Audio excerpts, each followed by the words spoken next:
we're on. Okay, so the first exercise, we're going to be working on your intrinsic foot strength. So we're going to be looking at using your toes, your big toe, and the additional toes, your digits, individually. So the first one we're going to get you to do is press your big toe down into the floor, and then try and lift all 4 of these toes. That's it, and then hold these up.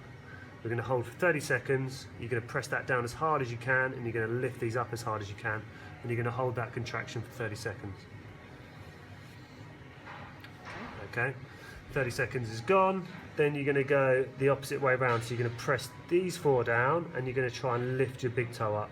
That's it, and just keep lifting it. So you really want to see this tendon working here, and you want to lift that toe up as high as you can, and again hold that for 30 seconds. It's quite normal to feel some cramping or some spasm going through the inside of your foot, or sometimes through the tendons in the top of your foot when you're doing these. So if you do experience that, then just take a short break, rest, go again, repeat, maybe reduce the contraction by a little bit. Okay,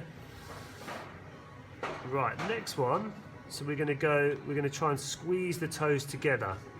That's it. So you can see on Marina's foot here, she's got, this foot works pretty well, so we can get this adduction of the toes, and you're trying to keep the toes straight, so you're trying not to allow any flexion there, and you're trying to squeeze them in like this.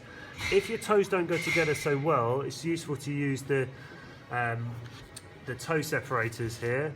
So the gel toe separators, it just gives you something to push into, a bit of feedback on the toes. You can see Marina's got a slight bunion developing here on this toe, so she was having difficulty closing off with her toes. So this just gives you something to squeeze against, it gives you some feedback, and it helps to build the strength of the toes in that direction.